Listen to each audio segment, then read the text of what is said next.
Look, if the live screen goes down at any point, we must pause immediately. Committee staff will let you know if that happens and continue on to advise you about what to do. Upon first hearing the live stream is down, I will, or the chair should interrupt whomever is whatever is happening and I shall read the following, and I will say something at that time. Chairman Sablan, I believe we are good to go to restart the hearing, sir. Right. So see, there was never a fifth hearing, Chris. So this is again an entirely remote hearing, and as such, the committee hearing room is officially closed. Members who choose to sit with their individual devices in the hearing room must wear headphones to avoid feedback, echoes, and distortion resulting from more than one person on the software platform sitting in the same room. Members are also expected to adhere to social distancing and safe healthcare guidelines, including the use of masks, hand sanitizer, and wiping down their areas both before and after their presence in the hearing room. In order to ensure that the committee's 5-minute rules are adhered to, staff will be keeping track of time using the committee's field timer. The field timer will appear in its own thumbnail picture and will be named 001_timer. There will be no 1-minute remaining warning. The field timer will show a blinking light when time is up. Members and witnesses are asked to wrap up promptly when their time has expired. While a roll call is not necessary to establish a quorum in official proceedings conducted remotely or with remote participation, the committee has made it a practice whenever there's an official proceeding with remote participation for the clerk to call the roll to help make clear who is present at the start of the proceeding. Members should say their name before announcing they are present. This helps the clerk and also helps those watching the platform and the live stream who may experience a few seconds delay. At this time, I ask the clerk to please call the roll. Chairman Sablan. Present, Sablan present. Mrs. Hayes. Present. Mr. Grijalva. Grijalva present. Mr. Yarmouth.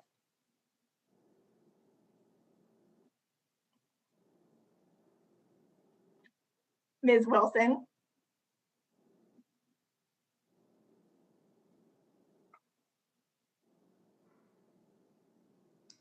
Ms. Wilson, present. Mr. DeSaulnier. Mr. Morelli. Mrs. McBath. Present. Mr. Levin. Ms. Manning. Mr. Bowman. Mr. Bowman is present. Chairman Scott. Chairman Scott is present. Ranking Member Owens. Owens present. Mr. Grossman. Mr. Grossman, I believe you're on mute. Sorry, present. Thank you. Mr. Allen. Allen's present. Mr. Keller. Keller is present. Mrs. Miller. Miller, present. Mr. Cawthorn.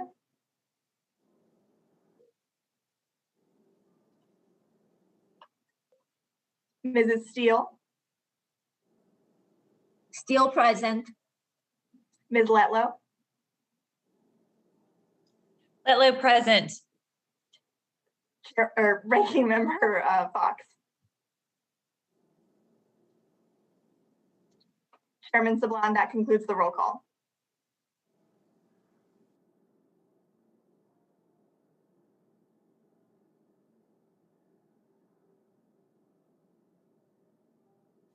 Chairman Sablan, Mr. Chairman, you're on muted. mute, sir.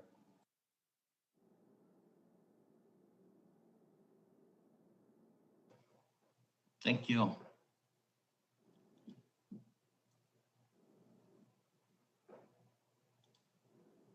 Pursuant to Committee Rule 8C, opening statements are limited to the chair and the ranking member. This allows us to hear from our witnesses sooner and provides all members with adequate time to ask questions.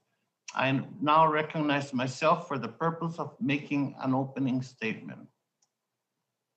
Today's hearing is focused on our responsibility to support the education of children who are homeless or in foster care.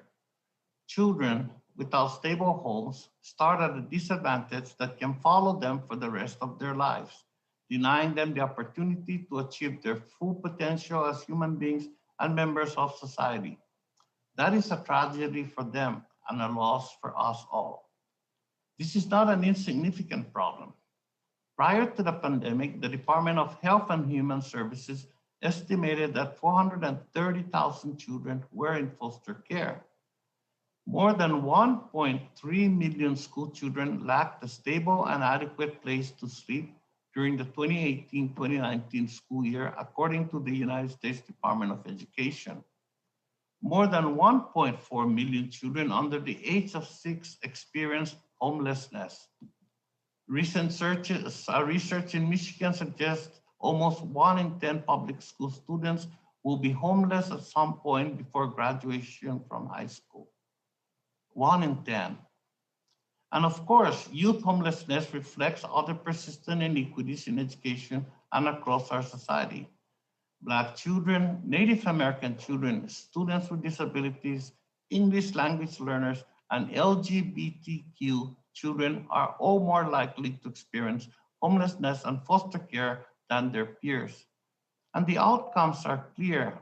In 2018, the graduation rate for homeless students was 68% nationwide, 86% for those with stable homes. And the pandemic has only made the problem worse. We all know how hard it has been for our constituents to keep their children on track with their education during the pandemic. Even children with stable homes have faced difficulty. For children who are homeless or in foster care, moving from place to place, these difficulties have been even more severe. Research indicates from 1 to 3 million children have not attended school since the pandemic began, and principal among them are students experiencing homelessness or in foster care. This does not simply mean lost classroom time. The pandemic has jeopardized access to clothing, to adequate nutritious food, to healthcare, and other critical aid schools provide. The consequences of this gap in the care of homeless children will be felt by all of us long after the pandemic is behind us. And this is not to say Congress has been idle. The American Rescue Plan, which we passed in March, provides a combined $2 billion to strengthen Head Start programs, which holistically help young children deal with the many challenges of experiencing homelessness and foster care. This funding is designed not only to cover the increased cost of providing education during the pandemic, but also, where possible, to help children catch up on lost instruction time. Our American Rescue Plan includes $52.5 billion for the Child Care and Development Block Grant with new flexibilities so families experiencing homelessness can access child care. The American Rescue Plan brought $130 billion to communities nationwide for K-12 education and includes $800 million specifically to help homeless children and secure the staff and resources for homeless need to remain connected to school. What challenges are school districts facing in identifying and serving students experiencing homelessness and children in foster care? How are school districts using COVID relief funds to ensure these unique populations of students are connected with the services they need to be successful? What more can we do? What more should we do? Our witnesses today will help answer those questions and provide feedback on how the investment we made in the American Rescue Plan and other relief legislation are helping vulnerable students make it through the COVID-19 pandemic, and how those investments will help protect these children in the future from the trauma of experiencing homelessness and in the foster care system. I would now turn to the ranking member, Mr. Owens, for the purpose of making an opening statement. Mr. Owens, you're recognized.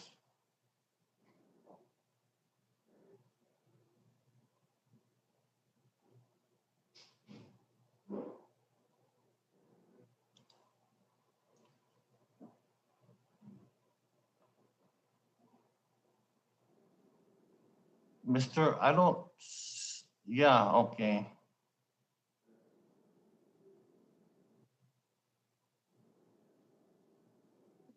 Okay, how's that? There you are, sir. Okay, one second, hold tight. No problem. Thank you, Mr. Chairman. For over a year, students across our country have been negatively impacted by school closures. This has been an even greater impact on the foster, homeless, and housing insecure youth. For these children, school is so much more than a place to learn. It's a place that provides provide meals, structure, and safety they don't necessarily receive anywhere else. The most frustrating part of this situation is that the research demonstrates, and has demonstrated for months, that school-age children are less likely to transmit the virus to others, including adults. Further reducing this risk, nearly 80% of teachers have received at least one dose of the vaccine by the beginning of April. There is absolutely no reason for our schools to remain closed, and yet half of the school districts across this country are still not receiving full-time in-person instructions. To the children who have gone hungry, whose abuse have gone unnoticed, or have had no recourse from the streets, I would like to explain what has kept our schools closed for so long, and it's not the science. The Biden administration has relied too much on the desire of teachers' unions, causing unnecessary, prolonged closures that continue to inflict real harm on children lacking a home or stable family life. We finally heard last week from the president of American Federation of Teachers, the same union that lobbied the CDC to keep our schools closed, that schools should reopen in-person learning 5 days a week in the fall. I'm ecstatic that we're finally in agreement on this issue, but that's not good enough. Schools should have reopened full-time months ago. This wasted time has caused irreparable damage to millions of children and students nationwide. In fact, we'll hear from one foster parent about how these closures left her children without the attention and instruction they needed to be successful in the classroom, and how countless other children facing abuse and neglect were denied the lifeline offered by in-person instructions. My Democratic colleagues love to argue that throwing more money at this problem is a solution. We will spend this hearing today highlighting President Biden's America Rescue Plan relief scheme, in which 20% of the funding of the elementary and secondary school emergency relief fund must go toward addressing learning loss. They'll talk about money for homeless education.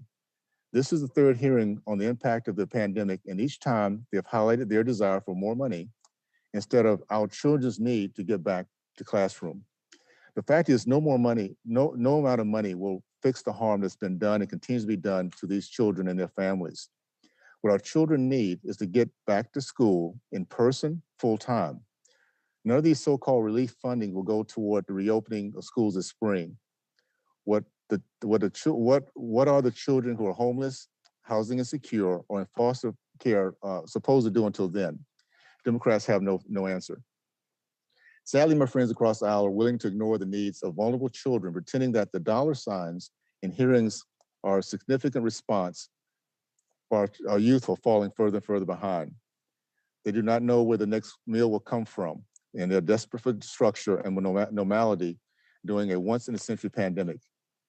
House Republicans will not stop fighting to reopen schools across this country until every one of them has unlocked their doors. We know this is the best way to help our nation's children. Thank you, and I yield back.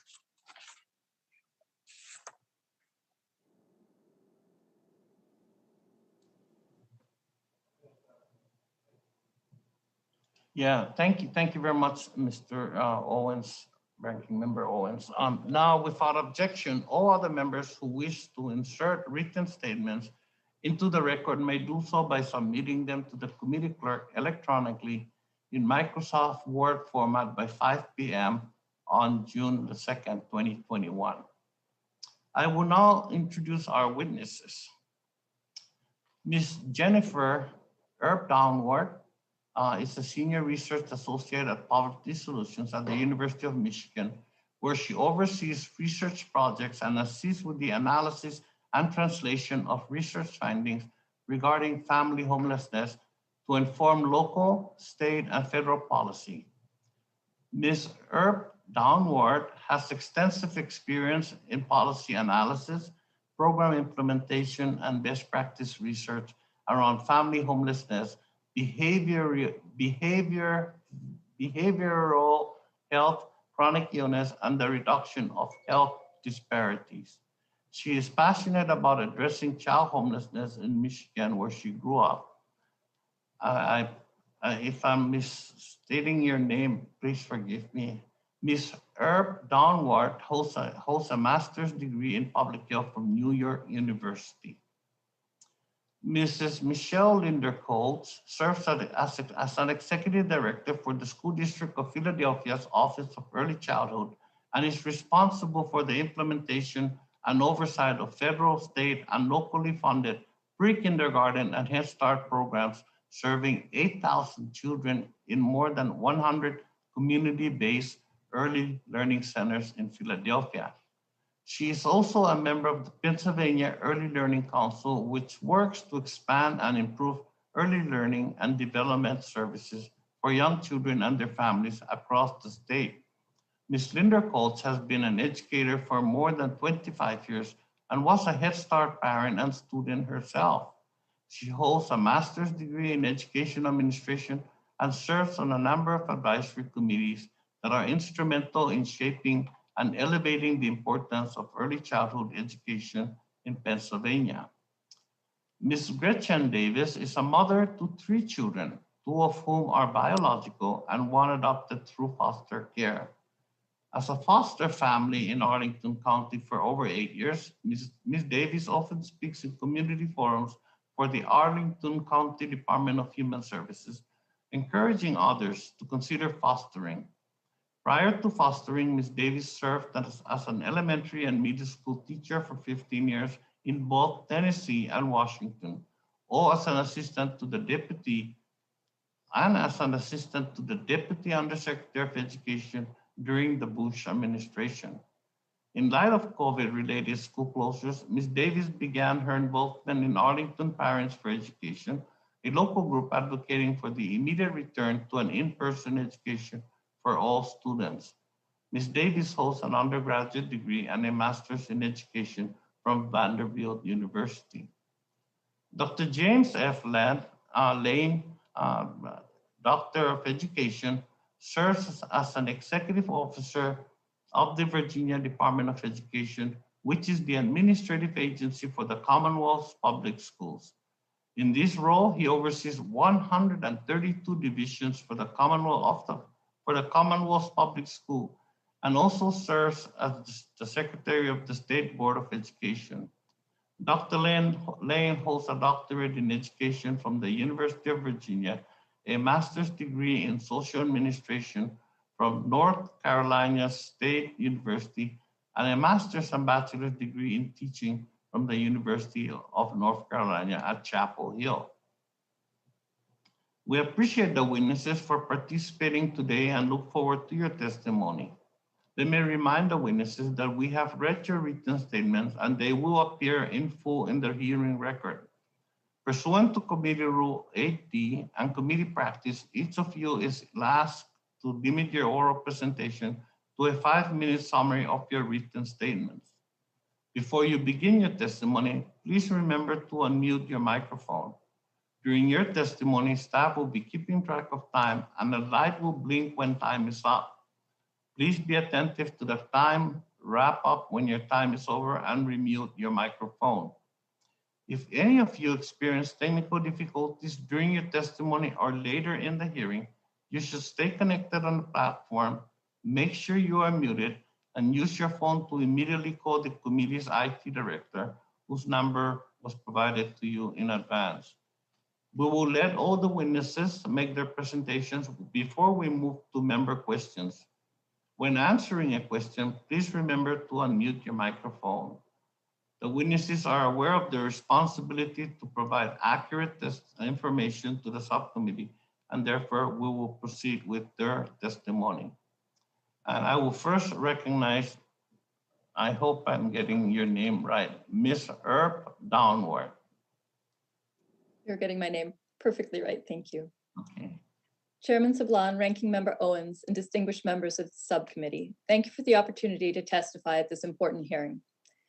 I come before you today to share my research and what we know about the educational implications of homelessness, housing instability, and foster care among children in the United States. Data from my work in Michigan, New York City, and nationally corroborates a growing body of evidence that shows housing instability to have negative educational, developmental, and health consequences for children. I'm also here today to share with you information on the impact the pandemic has had on homeless children and youth, and to talk about opportunities that funding through the American Rescue Plan brings to address these challenges. Before I begin, I want to be clear, though, that when I talk about homelessness, I am referring to children who are homeless as defined by federal education law under the McKinney-Vento Act. Pre-pandemic, roughly 1 in 16 children under the age of 6 years were estimated to be homeless. An additional 1.4 million homeless children were identified in K-12 schools. The vast majority, 77% of these children, were staying doubled up in another person's house and therefore were not eligible for HUD housing or shelter supports. Among children in foster care, roughly 440,000 were in placements at the most recent point in time count. These numbers are of concern to this committee because homeless children face significantly worse educational outcomes than their peers, and these challenges persist even after stable housing is found. My analysis of both Michigan and New York City educational data shows this to be true across educational indicators. 3rd through 8th grade students who were formerly homeless had almost the same grade level proficiency rates in English and math as their currently homeless peers. And like their peers who experienced homelessness during high school, 1/4 of students who experienced homelessness in middle school dropped out. While housing is critical, housing alone does not close the educational gap faced by students who've experienced homelessness. No national estimate for the number of children who experienced homelessness at any point during their K-12 education exists. But for perspective, in Michigan, 1 in every 10 students will experience homelessness by the time they graduate or leave high school.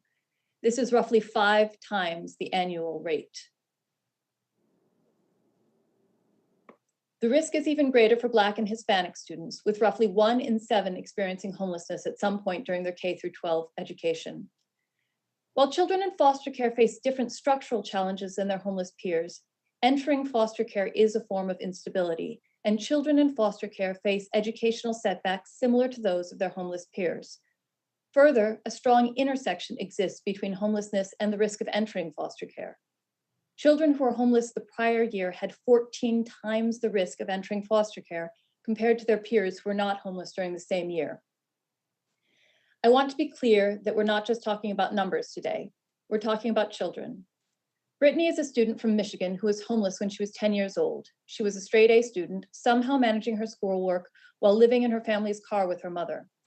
Like so many other children who are unstably housed, just getting to school was a challenge. She was frequently late and missed more days than school attendance policy allowed.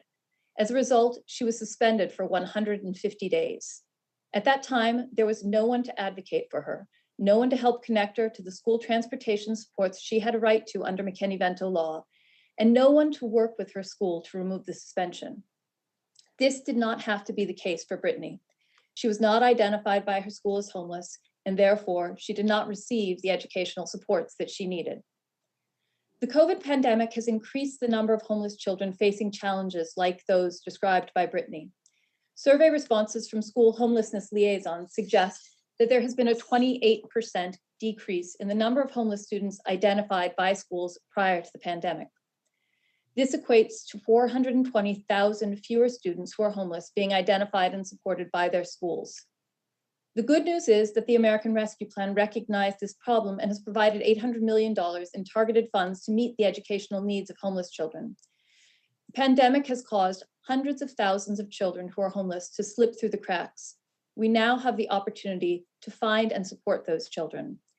Among the many other things, these dollars can be used to support transportation solutions to help homeless children get to school, to provide service and housing navigators, to support early education and college transitions, and to increase homeless liaison capacity, particularly in the 75% of local education agencies that currently do not hold a McKinney-Vento subgrant. Thank you again for giving me the time to speak at this hearing, and I look forward to your questions. Well, thank you, Ms. Erb-Downward. I'm in perfect timing, I must say. And thank you. We will now hear from Mrs. Linderkotz. Ms. Coates, please unmute your microphone and you have 5 minutes. Thank you. Greetings, Chair Sablan, Ranking Members Owens, and other honorable members of the committee. Thank you for this opportunity for me to testify at the hearing today. My name is Michelle Linderkotz, and I am the Executive Director of Pre-K Partnerships for the School District of Philadelphia, which provides Head Start programming to over 6,500 3- and 4-year-olds across the city of Philadelphia. As you know, many of our students and their caregivers face great adversity. Our office works to combat this adversity and impact of poverty through a comprehensive support model that addresses the various conditions students and families face outside of the security of the Head Start classroom, particularly families experiencing housing challenges and children who receive foster care. I am honored to speak with you today about the work we have done these past 14 months to support Philadelphia's families in need. In our program, Servicing Families Protected under the McKinney-Vento Homeless Education Act starts with identification and recruitment. Our recruitment and identification efforts have been successful through the establishment of strong partnerships with many of Philadelphia's social services agencies, including forming relationships directly with city shelters. Monthly, we participate in early childhood workshops that focus on focusing relationships and fostering relationships with city shelter staff and early childhood staff together, which enhances our collective ability to service our families. We also attend and host pre-K enrollment fairs at shelters, which also allows our staff to inform parents about Head Start and inform them of all of the services that we offer, and also at the same time enroll their children. Through this close relationship with shelter staff, we've also been able to co-complete a self-assessment tool to improve services. We like to hear from our families how we're doing and how we can better service them. Based on the results of the assessments, we've changed our Head Start application, all of our marketing material, to be more inclusive and eliminating the word homeless, as most McKinney-Vento eligible families do not identify as such. We know that utilizing more common phrases used by families such as temporarily living in housing with relatives or friends, or new to the country and looking for housing is a softer indicator that families may be McKinney-Vento eligible, and it sits better with our families. Once identified, families are given top priority as we support families through an expedited transition process to school and addressing immediate needs such as clothing, during school supplies, temporary transportation, and those things that families identify as their immediate needs. During the pandemic, many families did not feel safe participating in participating in face-to-face options that the district offered, and we were unable to participate in many cases in helping families understand why it's important for their children to attend school. So we partnered with our Department of Health and we offered some town hall meetings to help educate families, specifically our families who were experiencing homelessness and who were in foster care, understand why it's important to come back to school, return to school, and understand all of the safety protocols that we've put in place in order to support them in face-to-face learning.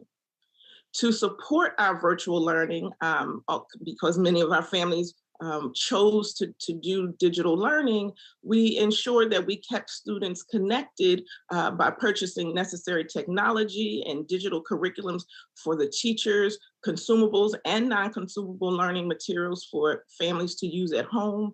Also using funds to train teachers on the use of technology and helping them understand how to best support our youngest learners and our most vulnerable learners in the virtual environment. For our foster families specifically, we expedite services and also make sure that our social services team establish working relationships with and provide contact information for the family assigned case manager. Our social services team work with the case managers to make sure that they're making progress towards the set goals established by the foster agencies. We also partner with community agencies to provide resources to our children in foster care and families experiencing homelessness with healthcare, food, clothing, and the like. We saw the impact of the pandemic as families in our program, the homeless families were decreased. I'm sorry. I'm sorry. I know that was my timer as well. Thank you. I was concluding and wrapping up with the idea that we are working diligently each day to make a positive impact to ensure our neediest families have the opportunity for lifelong success. Thank you, Ms. Linderkotz. I'm also that was first time I've ever heard that too, but thank you for your testimony. And next, we will hear from Ms. Davis. Ms. Davis, please unmute your microphone and you have 5 minutes. Good afternoon, Chairman Sablin, Ranking Member Owens, and members of the Early Childhood Elementary Secondary Education Committee, Subcommittee, Early Childhood. Thank you for the opportunity to speak to you today as you address the impact of COVID-19 on students experiencing homelessness and children in foster care. My husband and I have been foster parents for over 8 years in Arlington, Virginia. We have adopted one child through foster care who is now 7. We have had 22 other children ranging in age from 4 days to 14 years in our home. Being a foster family has been the most rewarding and also the most difficult endeavor we have undertaken. In March 2020, a week after quarantine began, 2 girls, ages 4 and 5, joined our family. We welcomed these scared and sad little ones into our home, and over the following days began to figure out school for 5 kids, our own 3 and 2 foster children. We set up a makeshift classroom and began using activities and iPad programs provided by the schools. The girls adjusted well in our home, but as often happens with kids who have experienced trauma, we saw they were very behind in school. Addressing the girls' educational needs was a top priority for me, and as I emailed with their teachers, it was clear the schools were unable to provide the same supports these girls would have received if they were in person. Instead, they were provided a few daily activities totaling 30 minutes and a Microsoft Teams call twice a week. From March to June, the girls made some progress, but not without a lot of supplemental tutoring from me. I remember last spring, what would keep me awake at night was not actually my own children's struggles during the pandemic, but the damage being done to vulnerable children, students who were homeless, in foster care, English language learners, families in crisis whose children would not or could not log on or interact with school through a device. Basic academic goals of reading, writing, and problem solving for many came to a standstill. I had the resources and time to support the kids in my care, but what about those who did not? The girls returned home in November. Life is not easy, but their mother is resilient and has made great strides to keep her kids safe. The girls are in hybrid education and they go to school 2 days a week from 9 to 2:20. Their mother, who needs a job to keep her subsidized housing, has had a difficult time finding work with this abbreviated school schedule and no extended daycare provided. Currently, I help her by picking the girls up from school so she can work a full day. I'm glad to help her, but once again, I lay awake at night thinking about those families who do not have that community support. Another devastating effect of COVID-19 is the absence of mandatory reporting.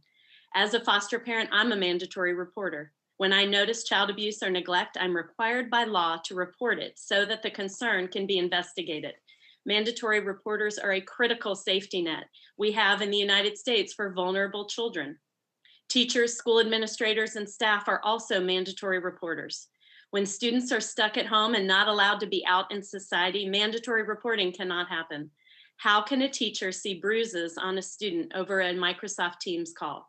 How comfortable will a student feel confiding in a trusted adult about sexual abuse over a Zoom call?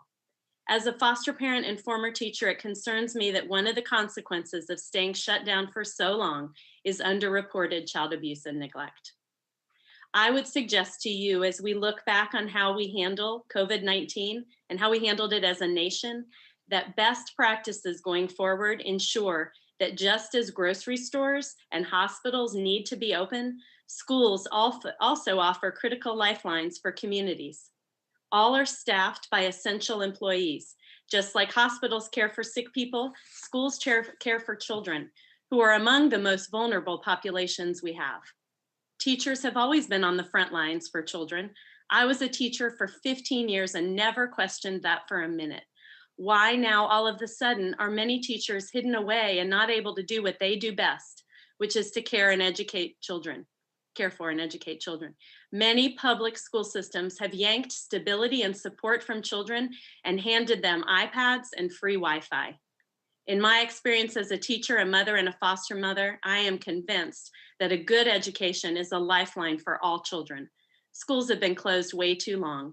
What began as an important step to flatten the curve and protect people from an unknown virus became over a year of excuses and panic to make everything just right and 100% safe before reopening.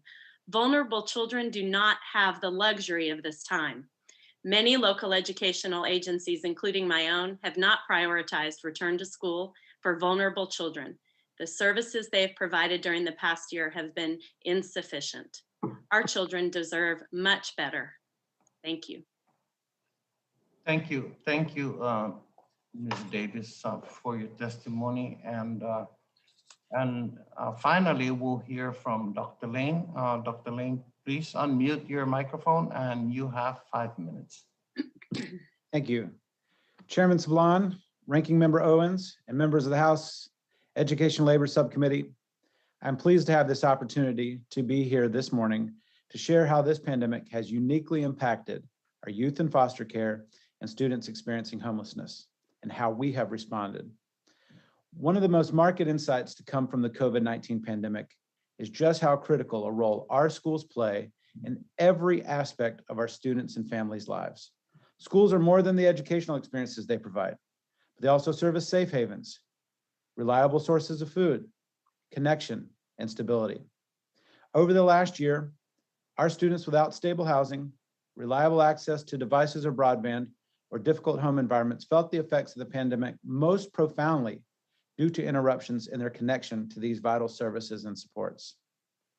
For multiple reasons, Virginia has worked hard to encourage or offer safe in-person learning to our students. Schools have risen to the challenge and consistently continue to expand in-person learning opportunities while prioritizing the needs of students most disproportionately impacted by the pandemic. This has been made possible only with the financial support from the federal government to help schools cover all costs from all manner of health and safety, including educational technology and student support services. So I want to recognize the heroic efforts of teachers, support staff, school counselors, nurses, principals, and administrators, and thank them all for their commitment and dedication to students. The pandemic has also strained the systems that support these students in unprecedented ways, and the strain on the system has been twofold. First, we have seen increased demand for services. Families in Virginia have suffered from the economic repercussions of the pandemic. The same economic disruption, stress, trauma, and logistical considerations of the pandemic have disrupted existing foster families and created conditions that will likely increase the number of youth in need of foster placements. These factors are interrelated, and the compounding effect has been spikes in both rates of student homelessness and housing instability, and unique strains on the foster care system. The second major strain on the system has been related to limitations on quickly identifying and serving families. Remote learning, virtual family visitations, fewer home visits have disguised some of the telltale signs that students are struggling.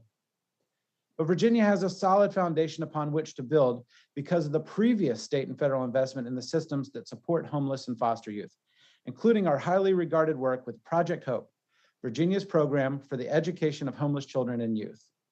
However, even before the pandemic, resources were insufficient to meet the demand of families in need.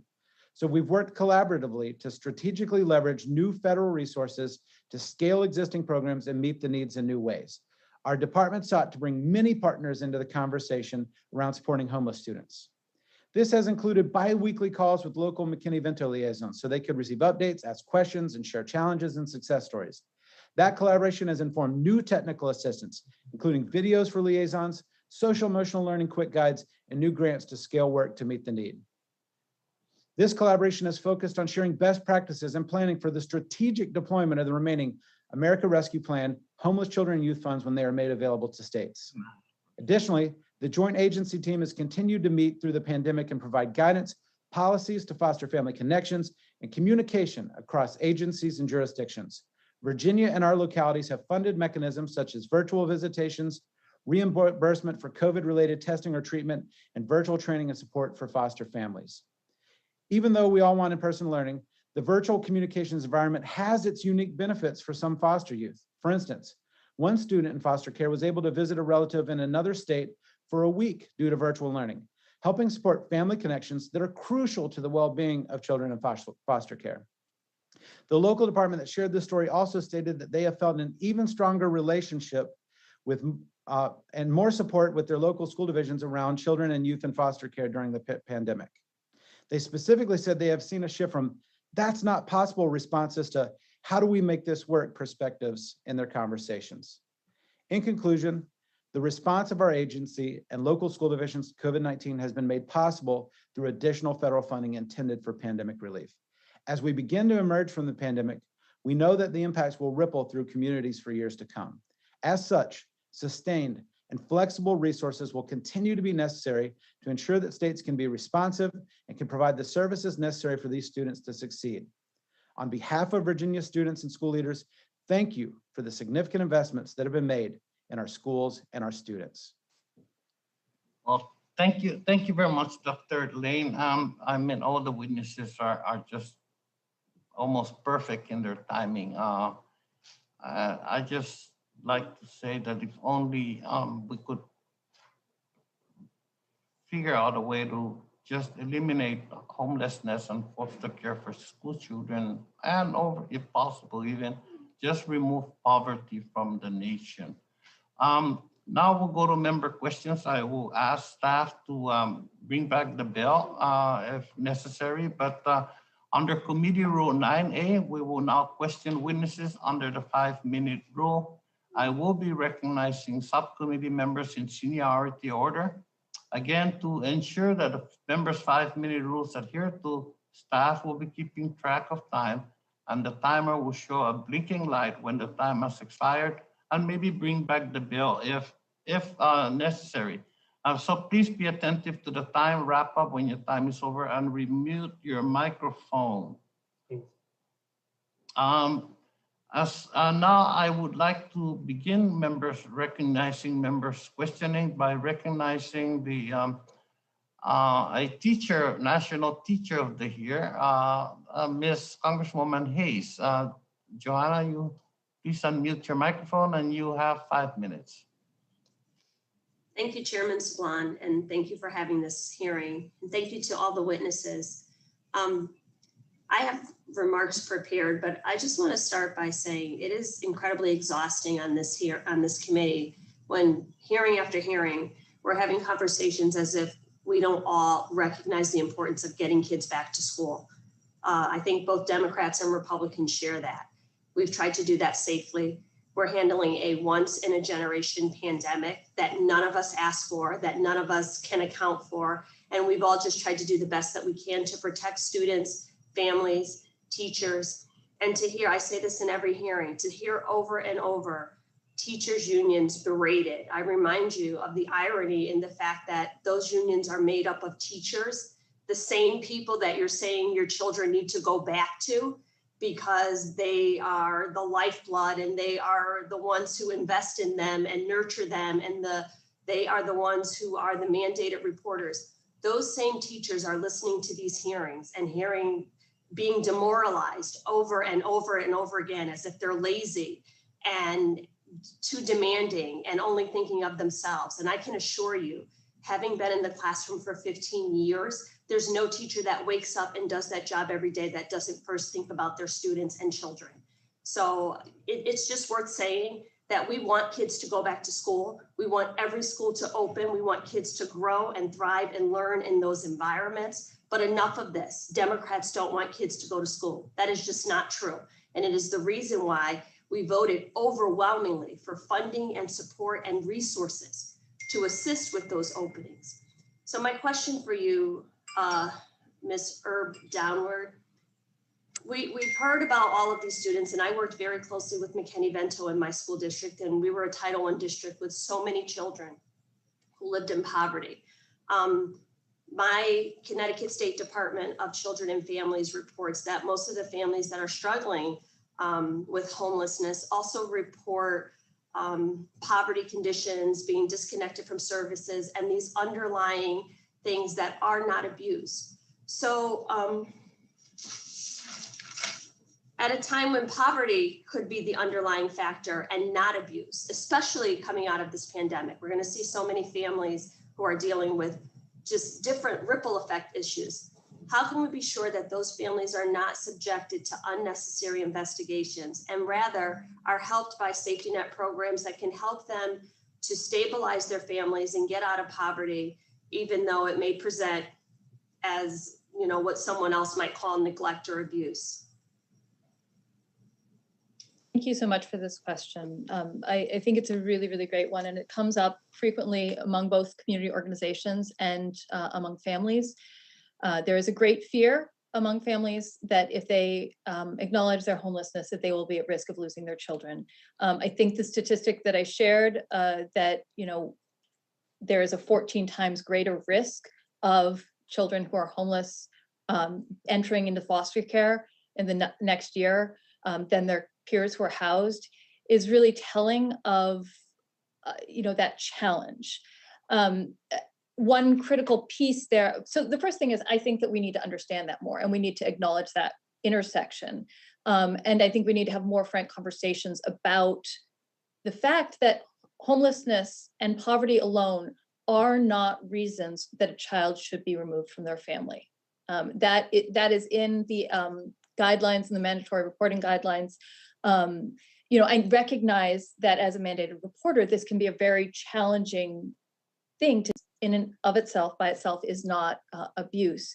So how many children could we potentially be preventing from removal if we were actually just addressing the underlying instability there? I think right now with the American Rescue Plan, there are some resources that exist that can be used to help families. And one of the great things about the $800 million that's been allocated to serve homeless families is we have an opportunity to reach those families and bridge some of those gaps. So for example, 77% of families are not eligible for HUD or shelter supports because they're living or staying doubled up temporarily with another family.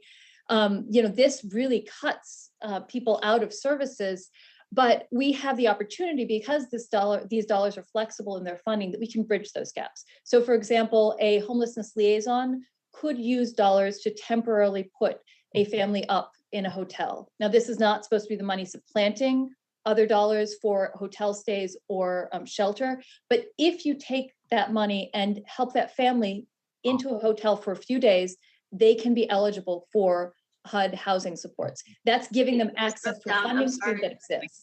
I'm sorry, my time has expired, but I so appreciate your comments, because that is the exact intent of the legislation that we passed in the American Rescue's Plan, to hit those core poverty issues and lift our children out of those situations. Mr. Chair, I'll submit the rest of my questions.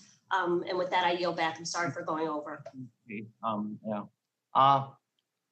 I understand the ranking member of the full committee, Dr. Fox. Dr. Fox, please unmute, and you have 5 minutes. Thank you, Mr. Chairman. I appreciate it, and I appreciate our witnesses being here today. My questions are for Ms. Davis.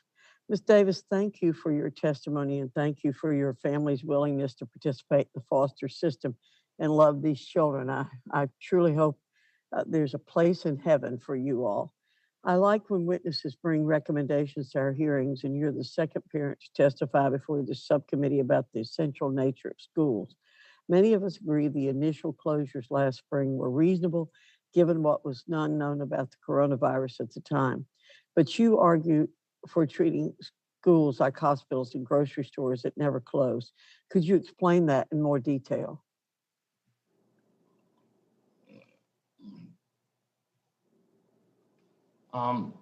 Ms. Davis, I think your microphone. I'm sorry. Thank you for that question. I just quite simply believe that schools are just as critical as hospitals. Learning is so critical for students and in person. It's important to have FaceTime, and I'm not talking about the app. I'm talking about FaceTime with teachers. It's important for schools to provide, as we've said over and over again, the many other supports to families. My precious family that we are still very close with, even though the children are not in our home anymore, they struggle daily because school is not open. And mom is struggling to figure out how to work on abbreviated hours and figure out how to manage when the supports that she relies on, dropping her child off at 8 a.m. and picking them up at 5 after daycare, has just been stripped away.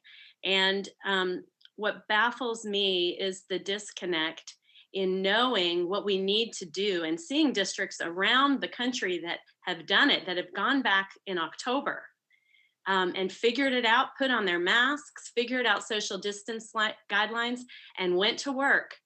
They figured out how to do it, yet there are so many communities like my own, in my own school district, Arlington Public Schools, that are just stuck and paralyzed. And it just baffles me, and it has frustrated parents in the communities when we see the solution. It's not rocket science. Teachers want to do the best job they can, and they know that it's in person. I have to be honest, the teachers have made lemonade out of lemons in this situation, but they're not able to do what they need to do because they're not in person. I agree with you. I think most teachers want to be there, and they have good hearts, and they want to do it. And God bless you for continuing to work with the mother of the foster children. We've been critical of teachers' unions that have resisted efforts to reopen schools. Again, there's a difference between the teachers' unions and the teachers themselves. In response, we've been assured their resistance is really based on a desire to protect the health and safety of children. But it sounds like you believe the opposite's true, that keeping schools closed has been harmful to kids. Do you believe long-term children? I think your answer to that is no, correct? Correct. Thank you. You also discuss in your testimony the role of teachers and other school personnel as mandatory reporters when abuse is suspected. You also talk about the problem of underreporting of abuse during the pandemic because of virtual learning. From your experience as a foster parent and a teacher, why is in-person interaction so important in identifying potential abuse? And what do you think will be the long-term implication of the reduced reporting? Quite simply, you can't report what you don't see. And I know that teachers, I have heard lots of amazing stories of teachers who have caught abuse online and sent school officers over, and CPS got involved and those families were helped. But that is only what they see at that moment in time. And the amazing thing about teachers is that they are very intuitive, and they rely on FaceTime with students, watching students carefully, interacting with students personally to pick up on subtle issues and problems. Pediatricians have said there's going to be a huge mental health crisis.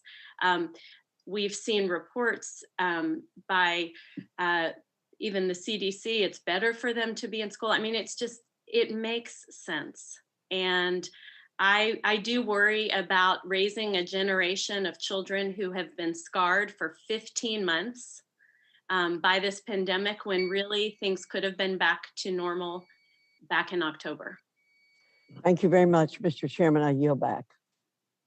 Thank you, Dr. Fox. I now recognize Mr. Yarmouth. Mr. Yarmouth, please unmute. You have 5 minutes, sir. Thank you very much, Mr. Chairman, and thanks also to all of the witnesses. This is a topic that I have a great personal interest in. My district is the founding place of National Safe Place. I was the author and principal sponsor of the Runaway and Homeless Youth Act. So I've got a lot of background in the challenges that we face. And I also just want to mention, because it's related but not directly on point, that my district has one of the largest school systems in the country, 100,000 kids. And you know, like in most urban school districts, we have over the course of a year, 50% of our students change school one or more times. And it's been an amazing experience talking to the teachers who are being held accountable year after year for teaching moving targets. And this is something, again, related, because I think that there is some point, the lessons we've learned through this pandemic, the ability to use technology might have some relevance to this question of mobility in the school systems as well. And I was going to ask the question that actually Ms. Erb-Downward addressed, the significance of the $800 million to expense through the American Rescue Plan in dealing with these issues. And I wanted to ask Mr. Lane about that, if he can elaborate on Ms. Erb-Downward's answer, and also talk about the potential for technology to deal with some of these other issues, including mobility. Because most of those students who are mobile are essentially homeless. They're living with an aunt, they're living with a grandmother, they're shuffled off to different people, and that's where they end up just disconnected from many of the schools. Thank you, Representative Yarmouth. The $800 million is absolutely essential to supporting our needs to recover from the pandemic. Prior to the pandemic, Virginia struggled to secure sufficient funding to meet all of the requests from school divisions, especially when McKinney-Vento funds were awarded on a competitive basis. So in order to address the significant new needs, as you said, the American Rescue Plan provided nearly $800 million. In Virginia, this means our award will go from $1.7 million a year and increase by an additional $13 million. This will allow us to scale up programs, support more programs in localities through grants, reach many more families and communities in the Commonwealth, and continue to create endeavors for improving outreach. The funding from the ARP will not only allow us to mend the gap and provide services to programs and initiatives that have been under-resourced, but it is also an opportunity for us to shift our thinking from being reactive to proactive, because our funding at the level it was at really required a reactive approach. And so addressing that now alongside planning for ongoing implications. And of course, as it relates to technology, many of our localities, many of our school divisions have taken that funding that we've been able to provide in grants and in other ways, and have incredibly expanded technology opportunities. So technology has allowed us to identify students as homeless or youth in foster care to receive educational services and supports from their home school. And technology allowed us also to continue the education for students when we could not. This population of students can experience heightened levels of transiency. So technology has been an aid in ensuring stability for students so they move from place to place so that they can continue their education and stay put in their home school. Great, thank you for that response. And just wanted to add, you know, there's so much, unfortunately, there's been so much politicization of this issue about schools staying open or not open. I know in my state of Kentucky, the governor's been taking flack from a lot of people basically on the other side of the partisan aisle about keeping schools closed. but schools have actually been open in many parts of our state for the last, since last fall. I was talking to a school superintendent in Eastern Kentucky, and they've been open since last September or October. The problem is that half the kids, the families refuse to send their kids to school, even though they were open and available in the classroom. So this is not as cut and dried an issue as it may seem as to whether we open or close schools. There are a lot of elements involved there, but my time's expired and I yield back, and thank you for your response. All right, and thank you very much, Mr. Yarmouth. And now would like to recognize the ranking member of the subcommittee, Mr. Owens. Sir, you have 5 minutes. I think you need to unmute your microphone. Thank you once again, Mr. Chair, and all those who are testifying. I'd just like to say before I start my questioning, and there's a difference in the teachers who love their profession, love the teaching, and those are leading these unions that obviously have a different agenda. My dad taught professor for 40 years. My mom was a junior high teacher. I understand what it is to be in a home which education is paramount and is loved by those who are teaching. So kudos to those teachers out there trying to do their best. But at the end of the day, we have the data now, my friends. There's a difference in the way the blue states and red states have approached this. And many people in the blue states are leaving because they want their kids to go to school and have a normal life and not be traumatized by this process. And till today, we still have, with all the data, we still have people who could not, they have districts who will not have give the options for these children to go back to school. So I just want to make that point. Ms. Davis, you talk in your testimony about the academic struggles of foster children you're caring for during the pandemic. A parent colleague of yours testified before the subcommittee a couple weeks ago, and one of his frustrations was a lack of planning within the school system to address the learning loss that has occurred. And then according to press reports just last week, Arlington County Public Schools sent a letter to parents saying that too few teachers are willing to teach summer schools. This leaves many elementary students not able to participate and to catch up. How frustrating is it for parents, and what do you think will be the long-term consequence to our children? Thank you. That is a great question.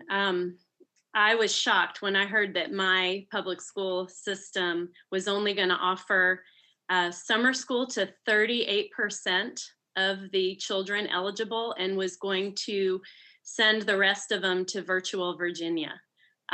I know for my foster daughter who will be in need of serious summer school services, I pray she's one of those 38%, because if she's not, I went through summer school with her last year and it was a disaster online. Young elementary school students do not learn well sitting in front of a screen. Elementary, as many of you know, teaching is you're moving, you're going to centers, you're around the classroom, you're trying things, you're hands-on, you're doing all kinds of things to learn to read, write, and problem solve that are kinesthetic and tactile, and to sit in a screen and to go to chat rooms and to be on computer programs just doesn't work. And I'm worried about the achievement gap, the widening of the achievement gap in our country as a result of not choosing to be in person and not letting teachers do what they know they need to do to educate, especially elementary kids. I had 3 children in my home who were learning to read on a screen. And it actually has prompted me to go back to school to learn to teach reading, because I was shocked at how ineffective the online education was. And these teachers were trying their hardest, but they know, and I know, that they need to be in school. I worry about kids not being able to catch up, sir. I worry about the dropout rate, kids getting so frustrated, and when they can drop out, they're gone. I worry about kids not being on grade level. And, you know, if my school district is any indication, and they're only able to educate 30% to play catch up in the summer, that's a real problem.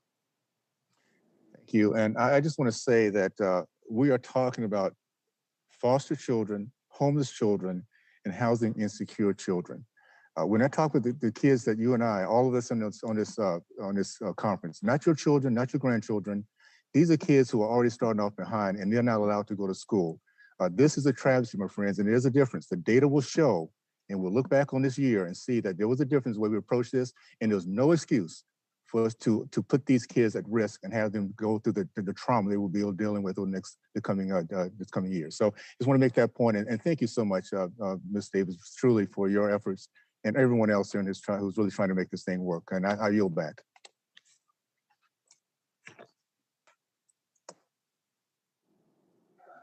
All right, thank you, Ranking Member Owens. Let me now recognize Mr.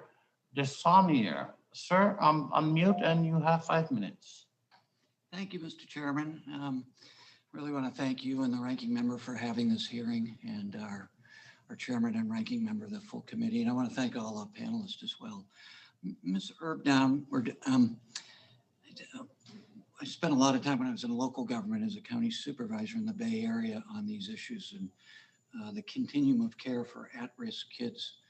A lot of those strategies that we did in partnership with this committee, actually, my predecessor, who was the former chair of this committee, we work with crisis is what we were talking about today for these kids, but then continuum of care is family planning, prenatal care, reduction in teen pregnancies. In California, we're very proud of the fact that we were able to do that significantly. The whole country has.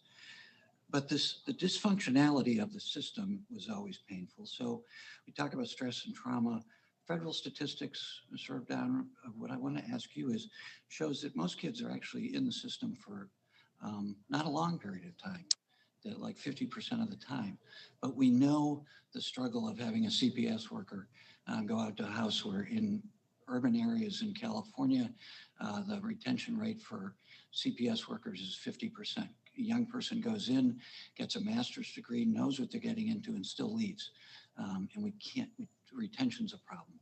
So getting the system to work and the stress on those kids in the system, again, is a continuum of care issue. So I wondered if you could give us, the committee, what you've experienced in your research about fixing the system, but these short-term situations where kids are put in and out of the foster care system. And then second to that, family reunification, which we all want, isn't successful oftentimes. So maybe you could tell us a little bit about the research on that and best practices to avoid that. Sure, that's a great question. One thing that I would like to start off with, though, is that, in the research that I shared in my testimony, it shows that there are incredibly negative outcomes educationally for homeless children and for foster care students. But that does not have to be the case. And I think that is the point of this hearing today. What we see in the data is that it's the instability that causes these negative outcomes. So, for example, transferring schools mid-year. Every time a student transfers school mid-year, it's estimated that they are set back academically by up to 6 months. Currently, both in foster care and under McKinney-Vento law, children have a right to school stability, and that is really critically important. Yet in the homelessness data, we see 20%, 1 in 5 students transferring schools mid-year. So that means that the system is, as you say, not working. But if we can identify kids, and if we can provide them that point of support and connection, somebody to help them along their way, those outcomes don't have to be negative. So there was a case, a story of a young woman in Michigan. She was homeless prior to entering foster care. She entered foster care when her mother passed away. She transferred schools 18 times. She attended 18 different schools prior to graduating. But the point is, she did graduate. And the reason she graduated was because she had a educational mentor who was working with her and helping her through those transitions. In the end, she did end up finishing high school through a virtual program. That doesn't mean that virtual programs are the answer to every situation, but it was the ability of that person working with her, that person who knew her transitions, who knew her continuously across those points in time, that was able to help her overcome these huge obstacles, recover credits that she was losing in high school every single time she transferred schools. So I guess the bottom line in terms of your question is that what we need to address is we need to find kids before they experience the instability. We need to make sure that if you identify a child when they're homeless, when they're in foster care, if the school is engaged there, and you can prevent that child from transferring, that is going to reduce their risk of being chronically absent from school. Chronic absenteeism is, as everyone here knows, one of the biggest predictors of grade level proficiency and graduation rates. So we have to be acting early. And that is what, the funding here that Dr. Lane was talking about really allows us to do. We have been in a reactive situation for years and years where we're not close to even prior to the pandemic, we're not close to identifying all of the children who are homeless. And now we have an opportunity to do that. Thank you very much. Thank you. Thank you, Mr. Chairman. Yeah, and now I'd like to recognize Mr. Groffman. Sir, you have 5 minutes. Thank you. We'll talk to Gretchen Davis again. First of all, thank you for all you've done. It sounds like you've touched, maybe I missed it, the number of children's lives you've touched since you've embarked on this path. Kind of really incredible. I'd like to ask you, we've heard, concerns about the changes in life that foster children have, bouncing from school to school or parent to parent. You did mention that it's important, particularly important for these folks to be in school. And I know in my district, you hear complaints that for whatever reason, some of the more rural school districts and the private schools manage to stay open, and some of the larger urban districts, for whatever reason, were not able to stay open. But I wondered if in general you could comment on the benefits of in-person schooling, but also what you think we can do to avoid the bouncing around that we just heard about, going from school to school, and in particular, how that affects people in a foster setting, and perhaps maybe even elaborate a little bit beyond what we talked about here, maybe the importance of somebody staying with you rather than their birth parent, that sort of thing. Okay. Well, I think stability is huge, and schools providing stability and a place for kids to go, and parents relying on that stability is huge, foster parents and biological parents. And so when you have a school that's functioning as it should and is open, especially for the most vulnerable, that stability can be utilized. When there's a disconnect between schools not being open and the rest of the country trying to get back to normal, it makes it really hard for these families, because the families have to go back to work and foster parents have to go back to work, but yet the kids are still at home. And I've talked about, for some reason, we're not in school on Mondays. It's an asynchronous learning day. And the reason for that is to provide special support for students. But I'm not sure I'm seeing those special supports for students on those Mondays. I think, families rely on the stability that school brings. And our schools are amazing in the programs that are provided and the safety nets that are provided. We're just not utilizing them now. We know what helps kids. We know what reduces the the dropout rate. We know what closes the achievement gap. We know how to teach reading well, and it starts with an excellent, good quality teacher who is with their students in the classroom. And as far as foster parents and what, their job has been made harder by not being in person in a lot of ways. One of my jobs is to bridge the gap between families and issues that they have, and to help families work together well. And it's hard when I cannot look the mom or the father in the eye and be in person with them. It's hard to do that on a screen. And so I'm just, I'm ready for people to go back to doing what we know works, which is educating kids well and in person. Okay, I'm sure you know a lot of other people in the same position as you. And like I said, in my district, for whatever reason, it seems to me the relatively rural schools were able to stay in session through all this. I think just about every private school was able to stay in session, but some of the larger school districts weren't. And I'm sure you as well have seen different school districts reach different results, and I guess that's the result of local control. But have you seen any reasons why it would be justified for some schools to kind of shut down or put children in the position in which they have to teach virtually, as opposed to other schools that are able to provide a stable in-person experience for the kids? Can you give any reason that you've seen that justifies this idea of, and it's going to be a big deal for summer school coming up if some schools still don't do in-person summer school. I mean, my goodness, the pandemic's almost over here. But can you see any justifications for it? Could you just comment on that in general? Thank you very much, Mr. Groffman. I No. got a good question, but maybe Ms. Davis can submit her answer in writing. Your time is up. Okay, well, thank you very much for giving me the 5 minutes. Thank you, Mr. Day. Thank you, sir. Next up, I'd like to Ms. McBath.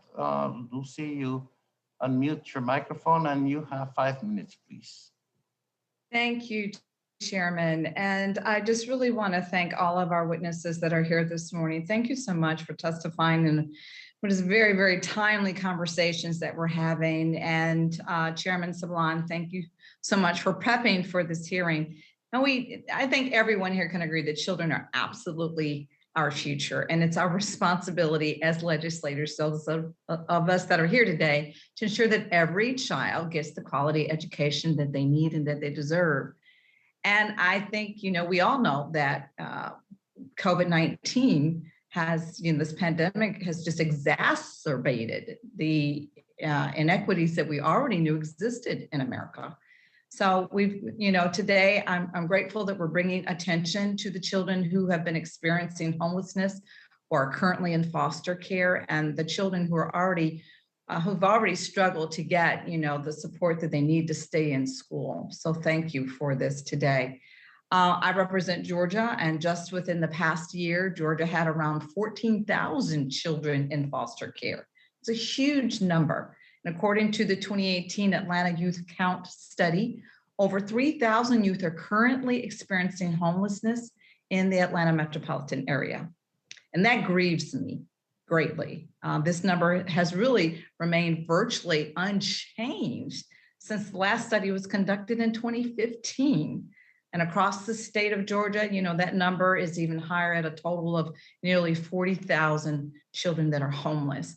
So as a mother, even though I physically don't have my child with me anymore, my heart really breaks for these children that are not only having to navigate, the unusual obstacles of, their school lessons, but also having access to food and to clothing, and specifically under the tragedy of the pandemic. Mrs.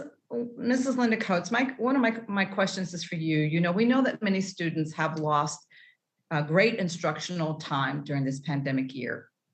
And although school closures have been just devastating for all our children, and that's what we've heard over and over again, the younger children in particular who have always had a harder time learning virtually, they've been hit particularly hard by the effects of COVID-19. How does your program plan to address this issue in the coming months and beyond to support our young children, and particularly those children experiencing homelessness and children in foster care? Thank you for that question. So specifically, we will be using funds this summer to provide programming for students to ensure that they have the chance to catch up. And our youngest children who have participated, many who have participated in virtual programming, we're giving them the first opportunity with our homeless families and our foster families giving first priority to take those seats. Just going back a little bit to understand why in some instances the summer program may only be able to be offered to a smaller number of children, in great part with our community is we don't have as many teachers who are ready to move back into that space. So while we've been providing virtual pre-K as well as hybrid pre-K and full face-to-face pre-K during the entire pandemic, we did have families who chose to stay home with their children, whether it was by choice or by chance, that had to stay home with their children. And specifically for families who are experiencing homelessness or children who are in foster care, we are providing the opportunity for those families to sign up for face-to-face programming during the summer in order to not only catch up on instructional time that's been lost, but also socialization that's been lost. We do know that our youngest children, they learn best by engaging with other children. So as much as having the teacher in place to provide the constructs for learning, we know that children learn from one another. So we are planning a very robust summer program for face-to-face learning for the number of children who we can serve. And right now, we're starting off with 500. We're going to try to get 500 children into face-to-face programming. And as we see families are interested, we will continue to add to that number. So I'm so thankful you asked that question because we're really excited about it. Thank you very much, Ms. Macbeth. And I'd like to now call on Mr. Allen, please. Ranking member of this subcommittee at the last Congress, a wonderful colleague. Yes. Allen, you have 5 minutes, sir. Thank you, Mr. Chairman. And again, I want to thank all the witnesses. Ms. Davis, you have a incredible story and legacy that would be good for all of America to hear, based on what you've sacrificed to try to help children. My mom and dad were both educators, and so I've been involved in this process for a long time. I will comment. My colleagues call this politicizing the issue. I call it getting the truth out. The truth is, in the 12th District of Georgia, what I ask our school systems to do is the taxpayers pay for the schools to be open and for the students to be taught. And I said that if the taxpayers are going to foot the bill, we need to open the school, whether one student shows up or every student shows up. And then the others, we will do our best to do online learning or hybrids or whatever. And our district responded. The largest school system in the district has been open since August of last year. The teachers have returned. Of course, Georgia has led the nation in the recovery as far as COVID. In fact, our economy in Georgia has returned to pre-COVID numbers. And of course, the biggest problem we've got is this America Rescue Plan has got everybody on enhanced unemployment. We can't get folks to come back to work. And that's the biggest problem we've got with our economy right now. But the bottom line is, in Arlington, I guess my question in Arlington, Virginia, are the teachers unions in Arlington running the school systems? Not yet. Not yet. Okay. Why are the teachers not going back to class then? I think that the administration has not put systems in place for that to be possible. Okay. I think, yes, you have some teachers that are concerned, but overall you have most of the teachers that are concerned about the students and not their own health, and are following the science and are reading what the American Academy of Pediatrics says and the CDC says, and they say, let's go. But, it doesn't matter how much they say that if the administrators are dragging their feet. And I've seen an incredible lack of planning and creativity in how to get things done. And, just like when you're parenting children, if you say mask up, let's go, this is what we have to do, kids will do it. But if you say, oh, I'm so sorry, this is so terrible, we've got to figure this out, there's just so many problems, then it delays and causes frustration that's not necessary. So I think we have amazingly talented teachers and highly qualified teachers. It's just, there are not systems in place for them to go back to school 5 days right now.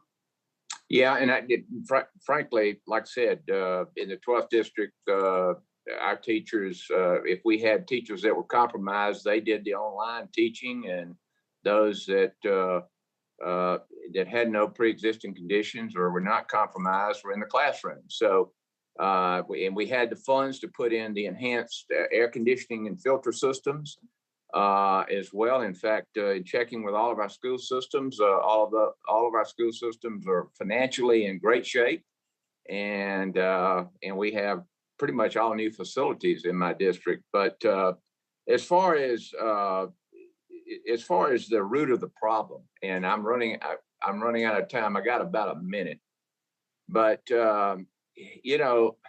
we've thrown a lot of money at poverty. We've thrown a lot of money at homelessness, housing, affordable housing, and opportunity zones, you name it. And we can't seem to fix this problem. It seems to be getting worse. Obviously, there's the family has been devastated in this country. Single parent homes seem to be the rule rather than the exception anymore. If you get to the root of the problem, obviously we keep throwing money at this, but I think we got to fix the problem. And can you give me some idea of what you think the real root of the problem is in about 7 seconds? Well, I think there needs to be an all hands on deck approach, and we have the systems in place. We just need to use them well. We have the staff, the teachers. We just need to use them well and let them do what they do best. Okay. All right. Thank you. I yield back. Thank you, Mr. Allen. I now recognize Mr. Levin. Unmute your mic and you have 5 minutes, sir. Thank you so much, Chairman Sablon, for recognizing me and for putting together this really important hearing today on education for homeless and foster youth. According to research conducted by Poverty Solutions at the University of Michigan, research with which our witness, Ms. Erb-Downward, is involved, 1 out of every 12 Michigan 5th graders experiences homelessness at some point during elementary school. So troubling. And as with so many of the major crises we experience in the United States, students experience homelessness more frequently when they're part of underserved populations, including rural students, students of color, students with disabilities, English language learners, LGBTQ+ students, and pregnant, parenting, or caregiving students. So Ms. Erb-Downward, would you elaborate on the intersections among students experiencing homelessness and these populations that I've mentioned? Definitely, and thank you for this question. So it is absolutely true that there are intersections and that many of the groups that or all of the groups that you've mentioned experience particular disadvantages when it comes to homelessness. I already referenced that Black and Hispanic students are 1 in 7 are experiencing homelessness at some point before they graduate, as compared to 1 in 10 homeless students in Michigan. Nationally, we see LGBTQ students experiencing significantly higher rates of homelessness. In fact, it's 2.9 times the rate of their non-LGBTQ peers. I think when we look at these intersections, what we have to think about is what are the systems in place to actually serve these different populations? And are we actually making sure that the services are in place in a way that meets the needs? I think it's particularly true, you referenced that rural students face a disproportionate risk of homelessness too. And I think that's a really important point as well, because we tend to think homelessness is more of an urban issue. You know, historically, that has been the story that's been told. If you were to look at the map of Michigan, though, you would see that some of the highest rates are actually in some of the more rural counties of this state. A lot of that has to do with the definition of homelessness. Families love their children. I think we can, you know, let's start with that. Families love their kids and they want to protect them. And that means that in places which do not have shelters, which are the majority of places in the United States, most places do not have shelters, families don't have any other option than to double up with another family. They do not have access to the services that exist. And we limit access to services in many ways because of these different definitions. And so going back to, you know, thinking about what opportunities exist now, again, we can bridge some of these gaps. For families who are living doubled up, we have the opportunity to make them eligible for other funding streams through HUD. Right now, housing services, housing support services. Another thing that I, you know, think is important to think about is the expansion of the child tax credit. I realize that this is outside of the Education Committee right now, but when we're talking about poverty, homelessness, foster care, these are issues. Housing instability is an issue of poverty, and very deep poverty and instability. Families are just living on the edge. All right, well, listen, I really agree with you. It's a super important point. And I also want to point out that you know, the Department of Education's guidance for the American Rescue Plan funds dedicated to serving homeless students encourages states to partner with community-based organizations that specialize in serving these historically underserved populations. So I really hope that we see a lot of great programs there. But in the little time I have left, I've been listening to all this talk about you know, schools being open and not. My own daughter has been, you know, first they shut down her school, then she was in virtual, then she was in hybrid, then she was in virtual, then she was in, you know, now she's fully back in school. But Dr. Lane, can you tell us what's going on in Virginia to reopen schools? Because I think people are working very hard on this. Yeah, and actually you're out of time, Mr. Levin. Could the answer be sent in, be written and sent in? The answer to Mr. Absolutely. Levin. Yes. All right, thanks, Dr. Lane, and thank you, Mr. Chairman. I yield back. Thank you, Doctor. Thank you, Mr. Levin. I now would like to recognize Mr. Keller for 5. Mr. Keller. Thank you, Mr. Chairman. Thank you. I appreciate the topic of today's hearing, but I'm noticing a pattern of topics during the recent activity that seems to ignore the heart of the issue at hand. No matter which group of students we're talking about, schools remaining closed for in-person instruction hurts every single kid. Now that so many Americans have had access to vaccines, it is essential that we do not waste another day before fully and safely reopening our schools. We're talking about families in poverty, and this subject is very near and dear to me. I grew up in a poor family and understand some of the challenges children and families in poverty face. Having been homeless at one point in time in my life, it's not fun. And it's hard. Between 1st and 7th grade, I moved about 4 times. So what we really need to look at these challenges that are facing our children and families in poverty, we need to talk about education and instilling a work ethic and hard work. You know, because of education and hard work, I was able to make sure that my kids were never homeless and never had to go to bed hungry. So we need to be providing every tool possible to create opportunities and help children and families. And the best way to do so is through education and good paying jobs.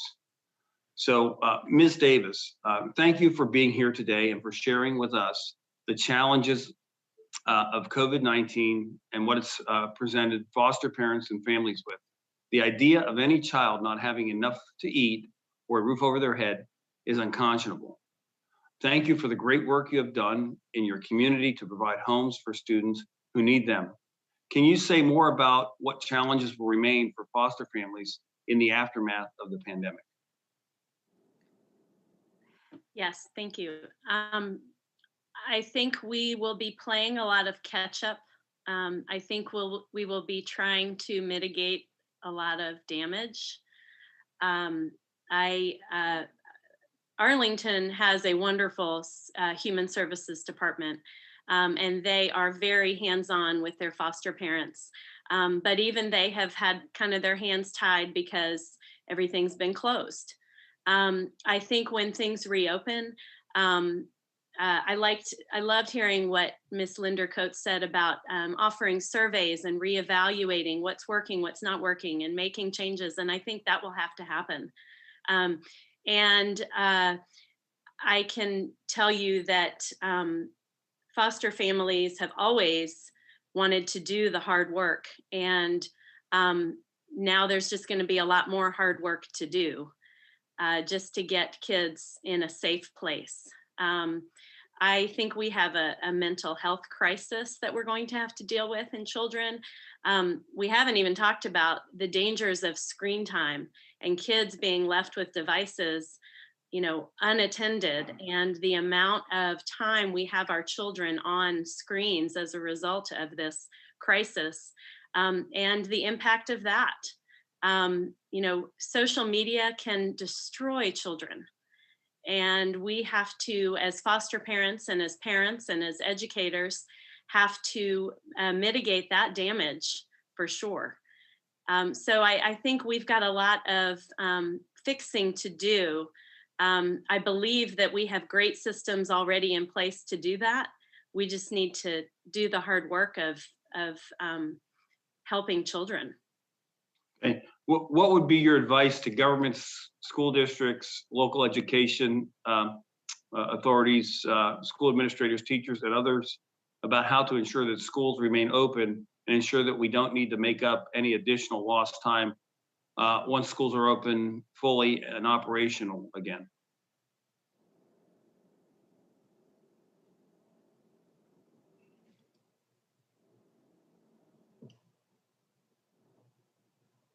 I think Mrs. Davis is still muted. Yeah. You are muted, Ms. Davis. I'm sorry, I can't see you. Can you hear me? Yes. Okay, I apologize. Advice, what I think we can definitely look back and see what we have learned from this.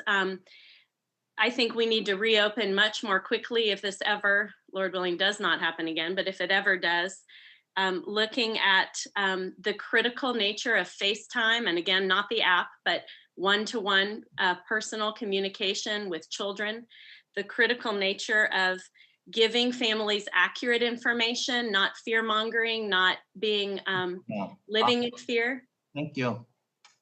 I'm sorry to interrupt, but I gave you additional seconds. So Ms. Davis, Mr. Keller, thank you very much, sir. Thank you. All right. I'd now like to recognize Ms. Manning. Ms. Manning, could you unmute? And you have 5 minutes, please. Thank you very much, Mr. Chairman. Thank you for holding a hearing on this very important issue. Certainly, children in foster care and homeless children deal with terribly difficult issues during normal times. And it's devastating to hear how the pandemic has impacted these very vulnerable children. Ms. Erb-Downward, Congress recently appropriated $800 million dedicated to the identification, enrollment, and school participation of children and youth experiencing homelessness, including wraparound services. And the Department of Education recently released 200 million of these funds so that states and local districts can meet the urgent needs of homeless children and youth. Can you talk to us about how local education agencies can use these funds to better serve homeless students in the immediate future and the rest of the funds in the coming months in the upcoming school year? Yes, thank you for the question. So I think the first thing is identification. We cannot help children if we don't know who they are. What Ms. Linderkotz brought up about asking questions in a way that is sensitive to families is a critical thing for all schools and all districts to take away from this hearing today and to move forward with. Families are scared to identify as homeless, and therefore the outreach needs to be sensitive, and it's best done in collaboration with community partnerships, with agencies that know those families and know the children through other means. So I think that's step one, really looking at what can be done in schools to reach out to families and to identify families. Other things that can be looked for at the school level are, signs like chronic absenteeism, transferring schools, not showing up to remote learning. All of these can be indicators that there's instability going on in the home. And so that can be a reason to reach out to find out how we can help families. Connecting families to summer programs is a very important element. And then transportation is a huge need. Families are moving frequently, like we've discussed. Children who are homeless have a right to maintain stable enrollment in their school of origin.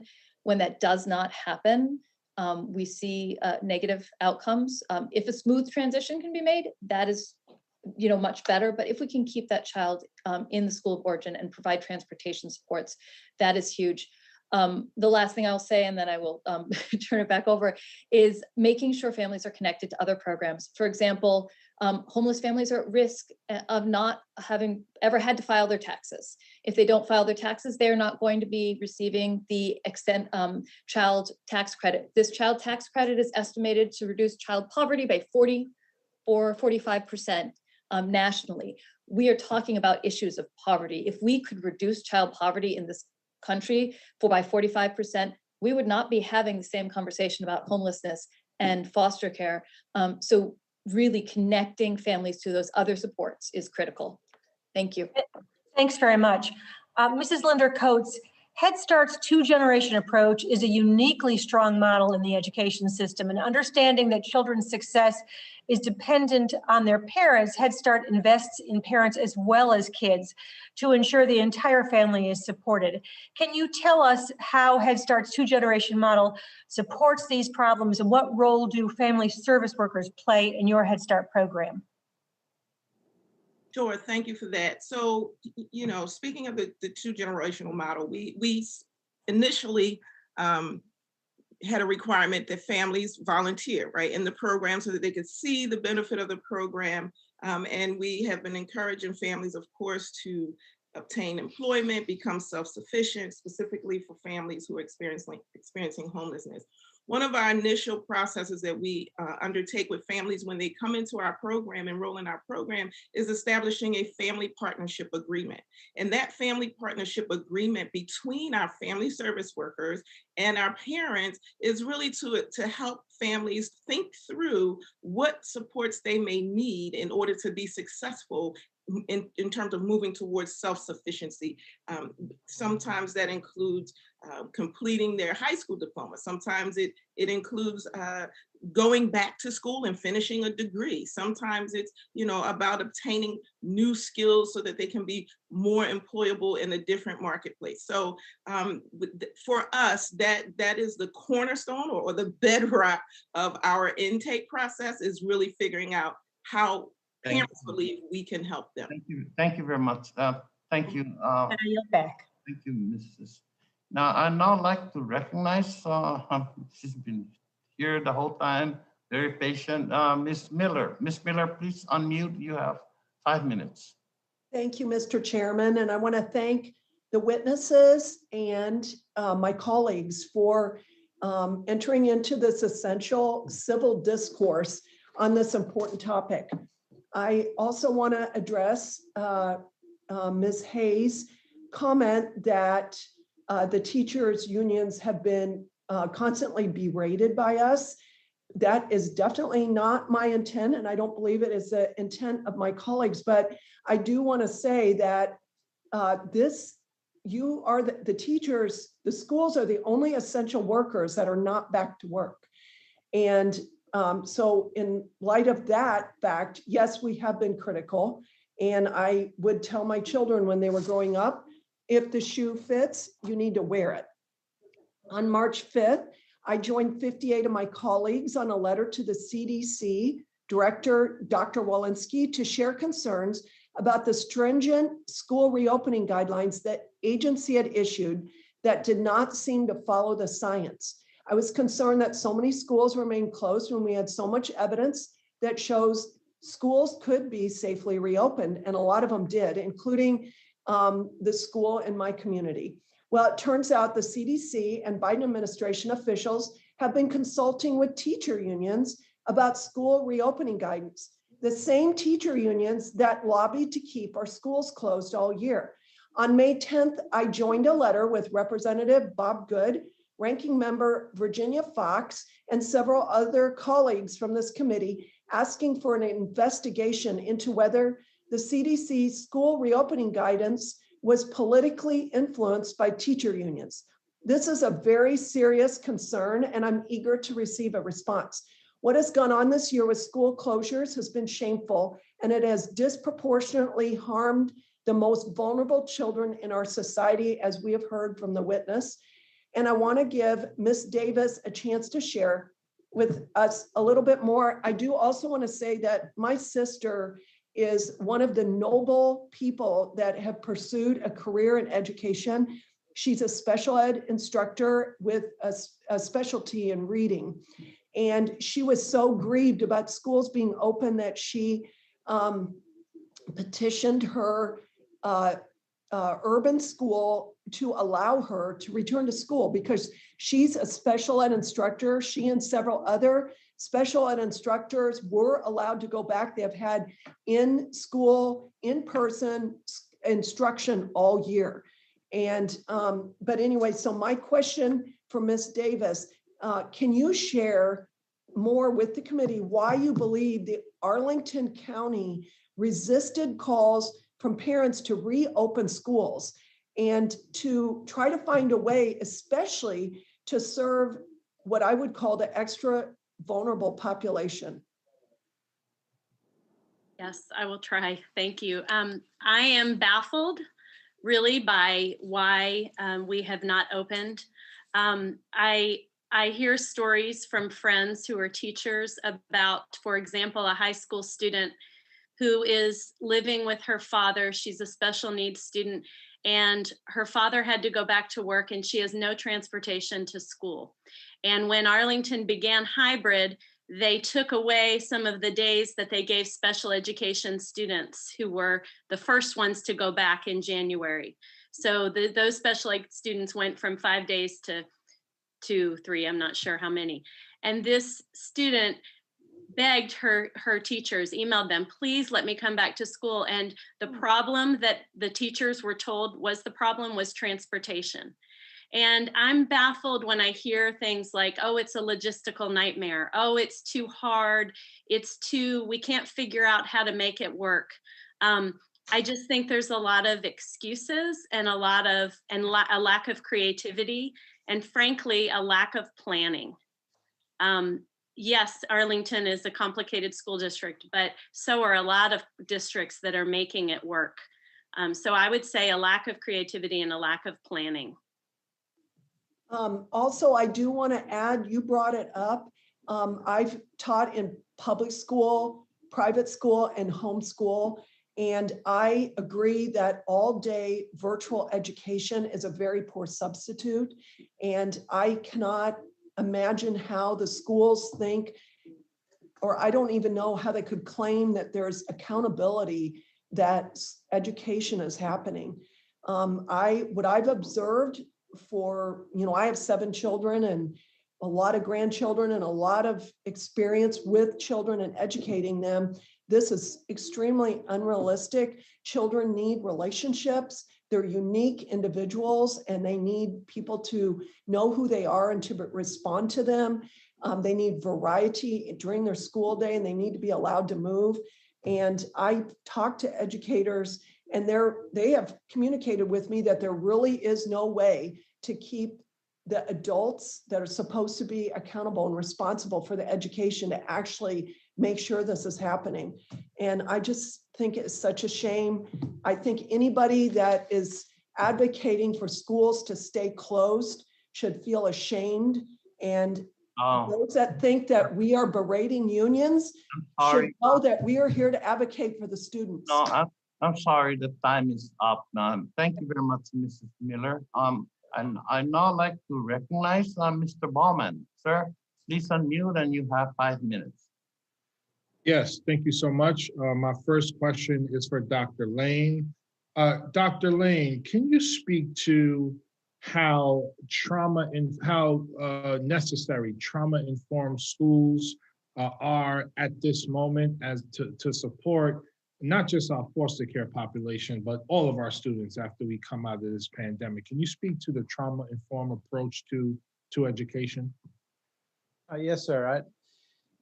Obviously, as our students began returning back to school at the beginning of the school year, and as some are just returning now, as parents were hesitant or school divisions have been opening, our students are facing a lot of trauma. Many have seen family members pass away in this pandemic. Many have seen significant illness in their homes. And it's important for our schools to understand the trauma that students are going through and have strategies in place to respond to that trauma, to be able to successfully make sure that student is prepared to learn. We all know, we talk about, Maslow's research.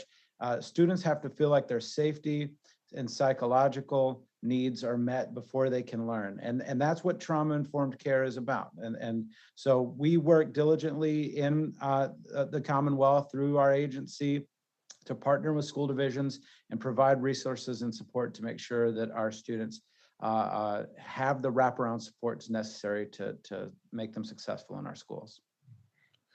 Thank you so much. My next question is for Dr. Linderkotz. Dr. Linderkotz, as a former educator, I've seen firsthand just how difficult it is to nurture the growth of a child, especially when considering the roadblocks to success many foster youth face. Speaking with stakeholders in my district, such as the Good Shepherd Services and other organizations that support foster youth and those experiencing homelessness, the issue of special education became a reoccurring theme of conversation. In particular, I worry about the foster children with special education needs.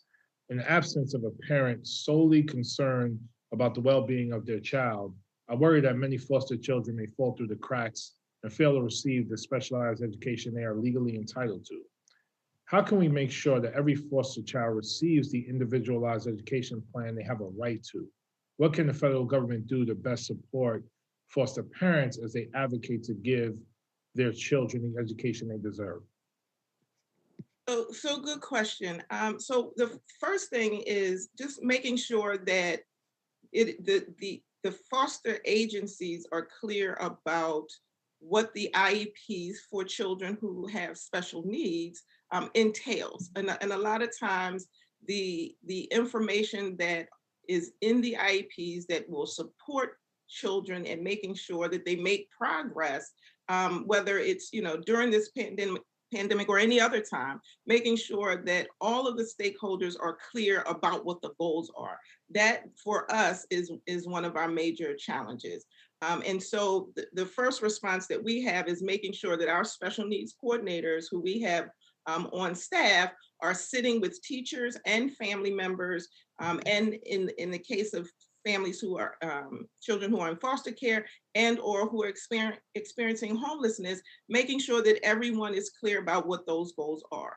So for what I would recommend is to have funds that are earmarked specifically for the education of those large, in our community, we have a large umbrella organization that is responsible for coordinating the services. So making sure that there is enough funding to ensure that the children have and the families have access to those supports that are outside of the school. So if, for instance, children may need wraparound service. They may need a person to sit with them in the school in order for them to be successful during the day. Making sure that those supports are available, but also making sure that the stakeholders who are involved in ensuring that those supports are available are educated enough to know what they need to look for. So a lot of times we don't know what we don't know. And I think if there are funds that are specific to that cause, making sure that there is enough services available, and also making sure that folks are educated about the services that are available so that each individual teacher, parent, and child and service coordinator can sit down and make sure that the progress is being addressed. That's what I would recommend. Thank you very much, Mr. Bowman. I'd now like to recognize Ms. Steele.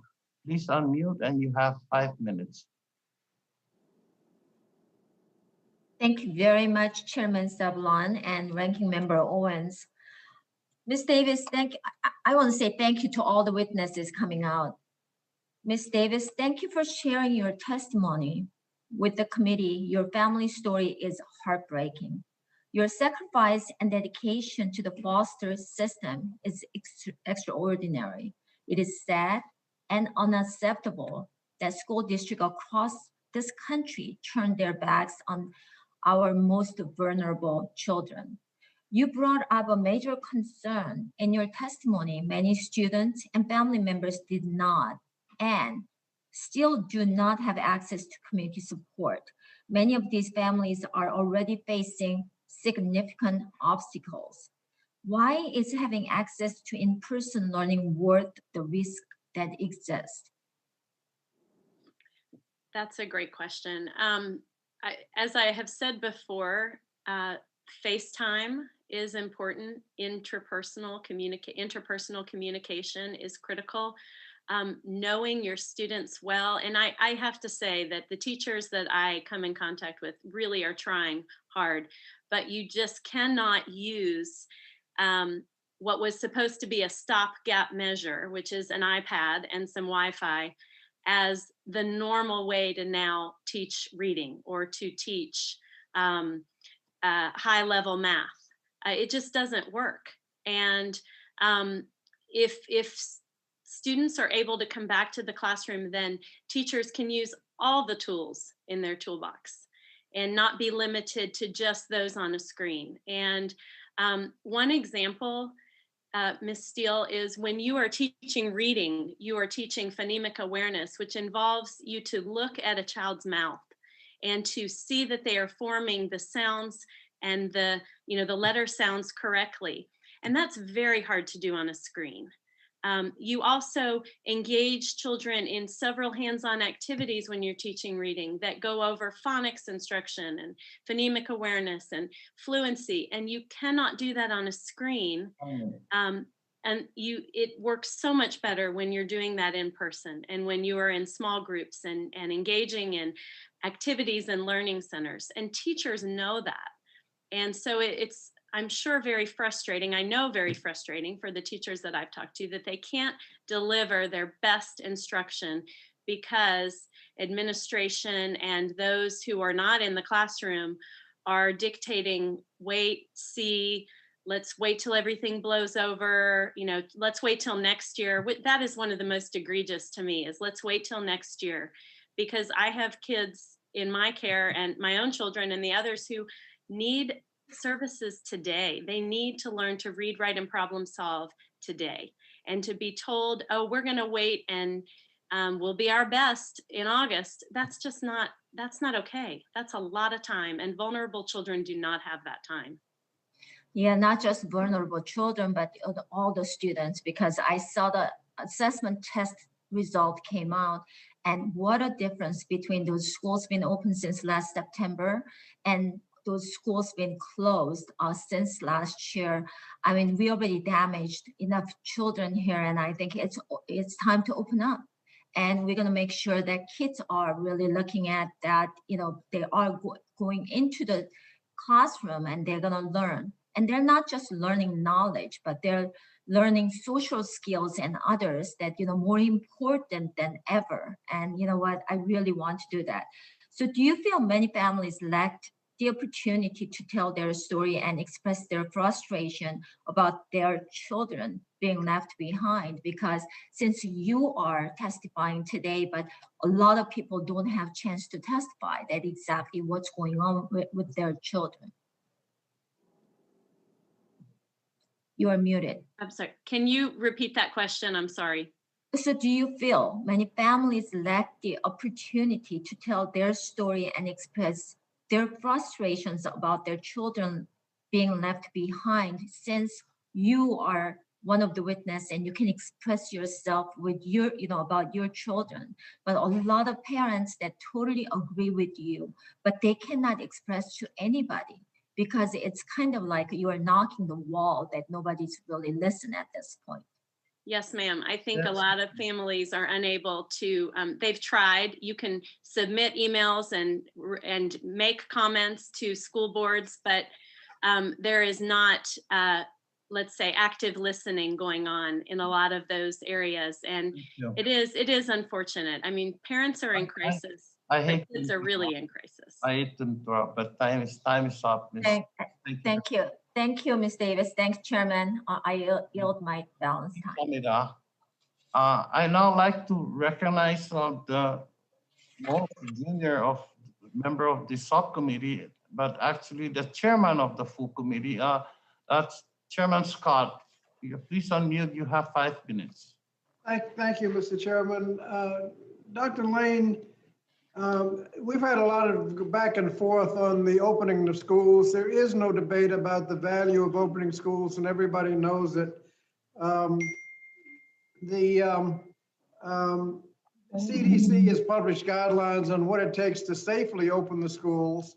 Ventilation, transportation, fewer students on buses, spread out the students might require smaller class sizes, PPE and disinfectant and staff to disinfect because the schools aren't going to disinfect themselves, maybe school nurses. We know what it takes, but all of that costs money. And now that you have the money under the rescue plan, is there any question that the schools will be opening in September?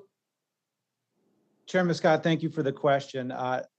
No, there will be no questions there in Virginia. We passed legislation this year in a largely bipartisan manner, and it was signed by the governor that will mandate a 5-day-a-week opening for all schools in the Commonwealth in the fall. In addition to that, we've stayed in alignment with CDC guidance. We have put out joint VDH and VDOE guidance throughout the year. CDC released new guidance on Thursday. We had our guidance out in the state on Friday. But as this pandemic evolved, the governor came out in Virginia in February and stated clearly that he wanted to see all school divisions open by March 15th. Well, the question, though, is not whether or not you want the schools open, but whether you're going to do it safely. Some of us want the schools opened when it can be done safely, and we've provided you the funds, and I thank you for using the funds to make sure that the schools will be opening. You mentioned that the homeless funding, you have upscaled. Are you able to provide sufficient funding to appropriately serve all the homeless students in Virginia? Yeah. Mr. Chairman, the funding that was available before the American Rescue Plan, no, we certainly needed more funding. We were not able to meet all requests when it was a competitive grant application. And so the funding in the American Rescue Plan goes a long way towards ensuring that we can meet all the needs in the Commonwealth. Thank you. And Ms. Erb-Downward, one of the problems that occurs when you have this kind of disruption is that people fall through the cracks. Are we finding that all of the homeless students are actually signing up for the education, or are some of them just disappearing? So the latest research that we have on that is from a homelessness liaison surveys that was done in the fall. And in those surveys, we found that there was a 28% decrease in the number of homeless students who are being identified by their schools. That equates to about 420,000 students. So, there are a lot of students who are slipping through the cracks. We have the opportunity and the obligation now to identify them and make sure that we're supporting them. Thank you. Dr. Lane, the American Rescue Plan distributed money for K through 12 education, essentially using the Title I formula, meaning it was disproportionately aimed at low-income areas, and at least 20% must be used for learning loss.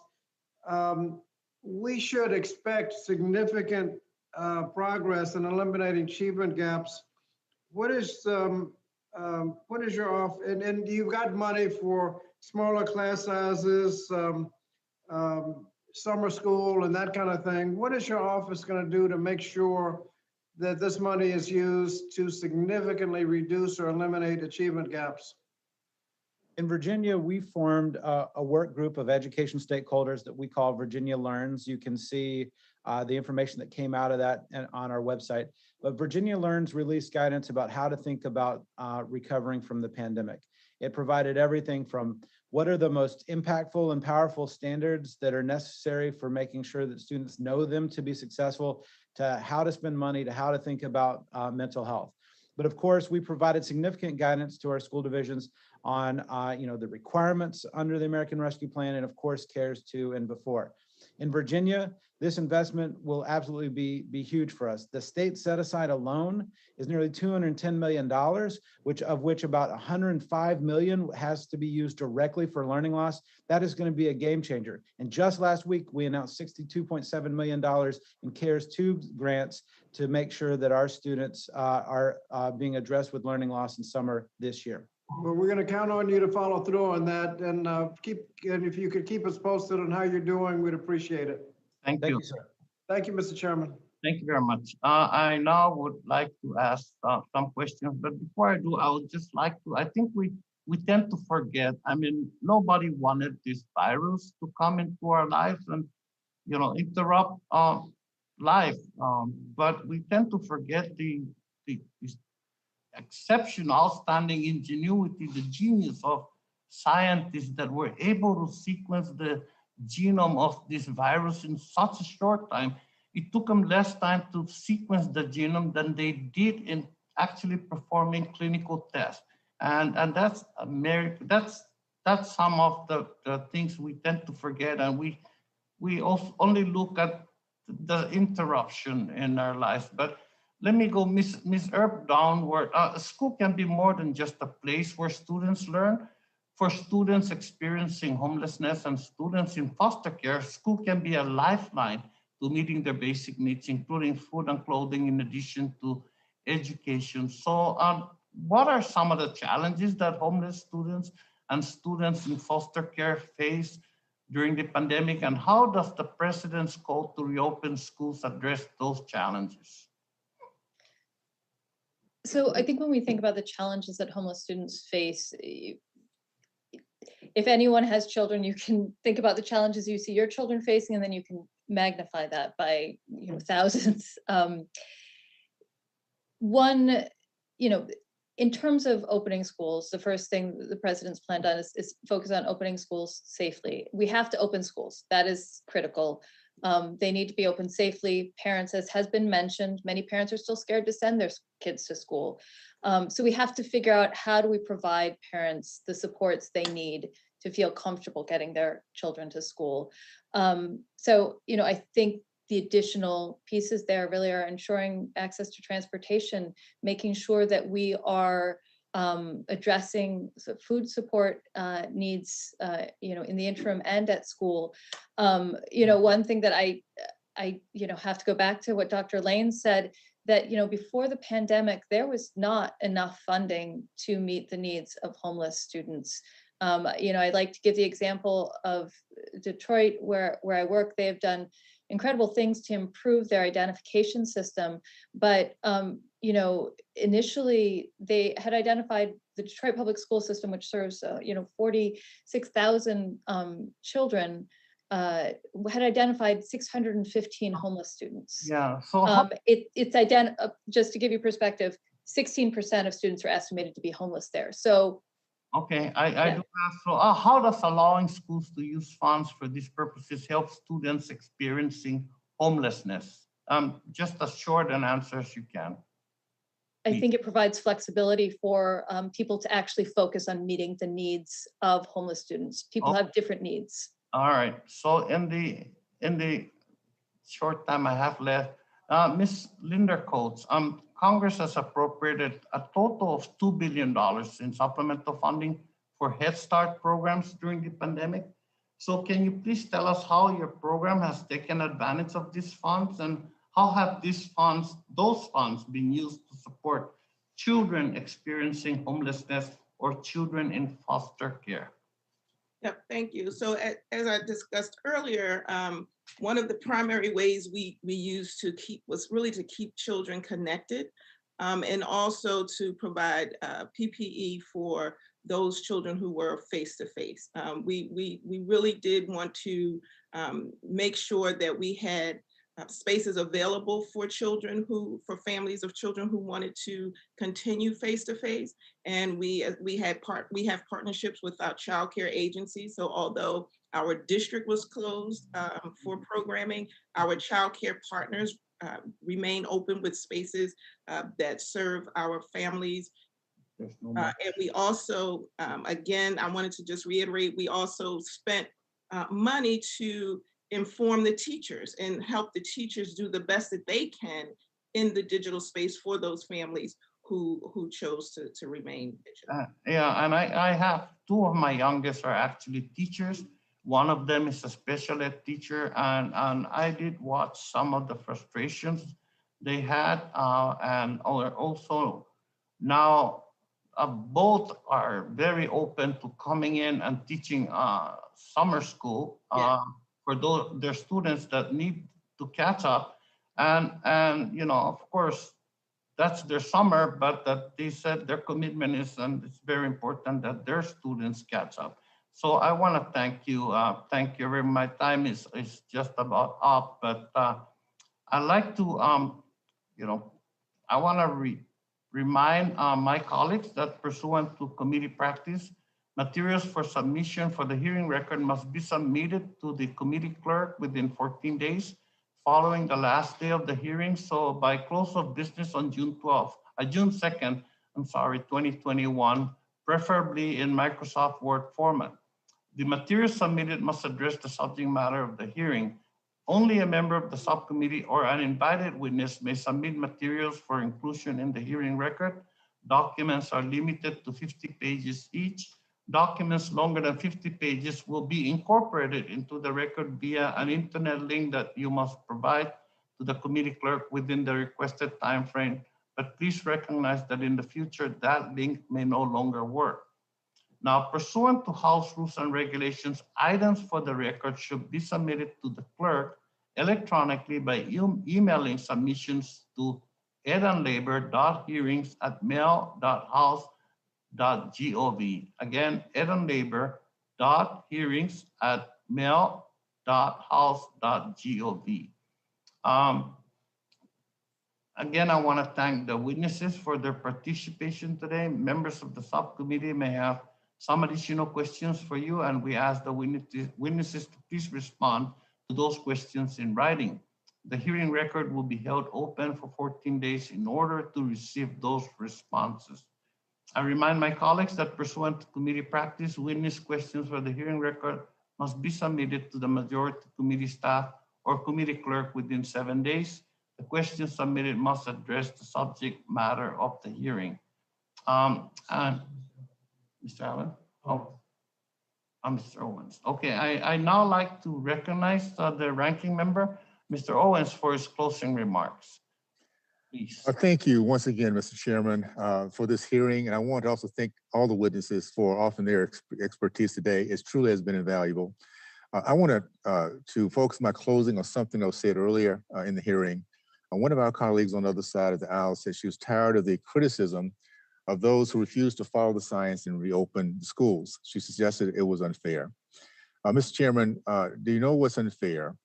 The mother we've heard about today who's trying to create stability for her and her 2 children who can't get a job because her 2 children are in school for just a few hours, 2 days a week on different days. You know what's unfair is, or who know who's tired is Miss Davis, who has served her community for 8 years as a foster parent and has seen firsthand the horrifying and potential permanent damage being done by keeping children out of school, who also is a teacher herself for 15 years and understands the challenges teachers face, and who none soever have spent the last 2 hours telling us that schools must be open. I can add to that list Mr. Bush, who testified in our last hearing about whose son ended up in a hospital because he was separated from school. And also added to that list is Miss Dale, who testified before this subcommittee in late March about the harm being done to her daughter and kids like her daughter from disrupted education. These stories represent millions of other families all around our country pulling their hair out, worrying about what's happening to other children. It baffles me that the response from our friends on the other side of the aisle seems to be that we're being too mean or unfair to teachers' unions.